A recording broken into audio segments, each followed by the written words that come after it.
Hello, my wonderful seventh grade students. This is Mrs. Rowe. I'm here to talk to you about types of conflict in literature. I hope you're having a wonderful day. I hope that you are following our classroom norms. Remember that we don't do throws when I'm out. We just look to see if you have a good sub-report, and if you have a good sub-report, then I just tack on 20 points for each day. I was not planning on being out yesterday, but today I am out and I will be back Wednesday, tomorrow, to help you get started with your MAP reading test. So, again, we're talking about types of conflict in literature, and it's important to know conflict because without conflict, there's no story. You have to have a problem in order for there to be a story. If you don't have a conflict, you just have a series of events and it's really not exciting. So, in a plot, we have elements that describe the structure of a story. It shows the arrangements of events and actions within the story. So, we have the beginning of a story or the exposition. And that is where you get the introduction of characters. You might get a hint at what the conflict is. You might get some background information about what's going on, like things that you might need to know to understand, like the setting. But you don't get a whole lot of other things. When you start getting into the rising action, you find out there's something that the character wants, and that's the conflict. And there's always something standing in the way of the character getting what they want, and that leads us to the rising action. When the character finally comes to the point where they get what they want, or they find out they're never going to get what they want, and that there's some kind of resolve in that, it's called the climax. It's usually the most exciting part, but it's not always the most exciting part. Sometimes it seems like the exciting part is uh, going to be the main climax of the story, but then it ends up being something bigger and more deep, maybe deeper and more of an inner conflict. Then, after the conflict is solved, you have following action. This is like how things, I don't know, turn out after. And the resolution is how things get wrapped up in the story. If you are unfamiliar with plot, this is just a really quick review. In our win folder, there is a Quizlet there for you to review plot and conflict so that you are able to make sure that you know what you're doing when we get to our formative and our quizzes on this, because you will be quizzed on this. Conflict is the dramatic struggle between two forces in the story. Without conflict, there is zero plot, no plot. We already said that. It's just kind of a listing of, well, first I did this and then I did that. It's not exciting. To have excitement in a story, there has to be a problem or a conflict. And there can be different types of conflicts, and sometimes there are many conflicts in the story. Conflicts are usually between a protagonist and an antagonist. The protagonist is the central character in the story, and they're the main person in the conflict. An example is Harry Potter. He's the main character in the Harry Potter series, obviously. And then he has something that he's up against. And in his case, it's another character. And so the antagonist is the force in conflict with the protagonist. And in this case, Harry Potter is in a conflict with Voldemort, and they just don't get along. They don't see eye to eye. Again, there's two categories of conflict. Some types of conflict are external, or in other words, located outside of the character.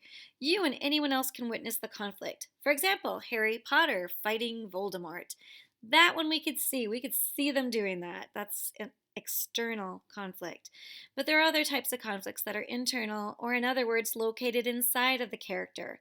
Remember, we talked about tough questions. It's usually something like that. Usually only the character knows about these, or it's something that they are struggling with within themselves, trying to figure out. So the first type of external conflict is character versus character. This is where they are up against another character. Our main character is up against another person. And here's an example. Batman is a very severe external conflict with the Joker. Of course he does. My favorite is Calvin and Hobbes has a very, very big conflict with another character in his comic strip, Susie. I don't know who these people are.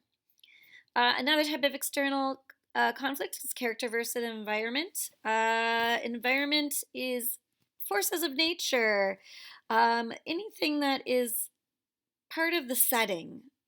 So it's something external.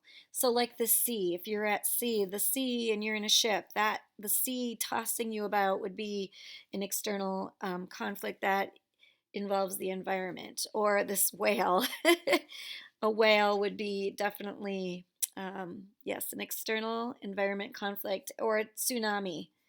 If a tsunami is about to hit, that would be definitely an environmental conflict. A really good example of a book that is popular with the environment would be like Hatchet. Hatchet is a good book that shows a environment type conflict. Character versus society. Well, this is the type of conflict that has the main character, our protagonist, in conflict with a larger group.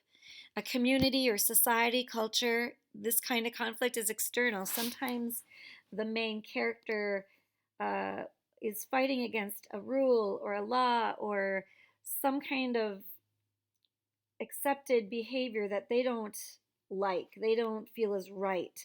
They're standing up for their rights against a larger group. Sometimes it could be a group of kids that are bullies and they're standing, and our main character is standing up against them. They have something they are trying to change. And again, this is external. It's something you could witness, you could see.